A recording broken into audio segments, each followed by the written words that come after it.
નમસ્કાર ખેડૂત મિત્રો, સ્વાતિ ઝટકા મશીનમાં ફરી એકવાર આપણું હાર્દિક સ્વાગત છે। તો હર હંમેશ આપણે જે ખેડૂતોને લગતા કોઈ પણ ધંધા હોય અથવા ખેડૂતોને માટે કોઈ સારું કામ કરતા હોય તો એનું તો આપણે જાહેરાત કરવી જ પડે। તો એવો જ આપણે પાંચવડાની અંદર ખીમભાઈ છે।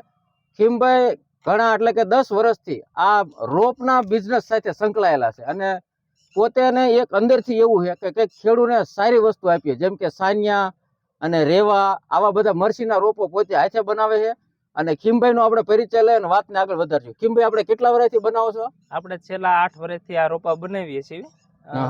ટ્રેમાં છે, જમીનમાં કેરાવાળું છે, બંને રોપા બનાવી છીએ। ખીમભાઈ બધા પ્રકારના રોપા તો બનાવે છે, પણ એમની માસ્ટરી એ છે કે આનું બિયારણ કઈ રીતે પસંદ કરવું। તો બિયારણની વસ્તુ રહે ને, એ બિયારણ ખીમભાઈ પોતે હાથે પસંદ કરી અને ટ્રેમાં અને જમીનની અંદર બધા રોપા હાથે ઉછેરી અને ખેડૂત સુધી સારી વસ્તુ પહોંચાડે।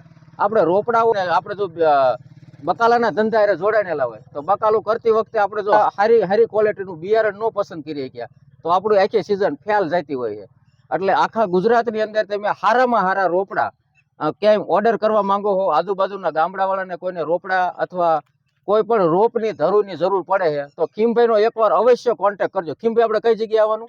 આપણે ચોટીલા તાલુકાના પાંચવડા ગામ, જે મેન હાઈવે રોડ ને નજીક જ આવેલું છે। હાઈવે રોડ ઉપર અને પાંચવડાથી પહેલા એટલે કે 500 થી 700 મીટર પહેલા ખેડૂત હાઈટેક નર્સરી નો એક વખત સંપર્ક કરીને રોપડા એમને ટ્રાય કર્યું। જો કે આખા ગુજરાતમાં મોકલે જ છે અને ખેડૂતોનો વિશ્વાસ એમને ખૂબ જીતો છે, પણ આપણા ટૂંકમાં જે ખેડૂતો માટે સારું કામ કરતો હોય એના હાટું થઈને આપણે કરવું પડ્યું। એટલે જે લોકોને ટૂંકમાં સારી ક્વોલિટીના રોપડા જોતા, અને એક ખીમભાઈ આ બતાવો, તમે આમ જુઓ, ધરું એનો તમે જુઓ, કોઈ પણ જગ્યાએ તમે વાવશો ને તો ફાટ દઈને ઉગી જ જશે અને કાંઈ તકલીફ નહીં પડે। એટલે તમારે ટૂંકમાં સારી વસ્તુ, તમારું એક પણ રોપો અમેથી ફેલ નહીં જાય। એટલે સારી વસ્તુ અને સારી ક્વોલિટીના જો તમે આવા ધરું મંગાવવા માંગો હો તો ટૂંકમાં તમે ખીમભાઈનો નંબર હું ડિસ્પ્લે ઉપર નાખું હો, એટલે ખીમભાઈનો એકવાર અવશ્ય સંપર્ક કરીને આખા ગુજરાતની અંદર પાછો પાર્સલ કરી દે, એટલે ગમે મંગાવી લેજો પાછા।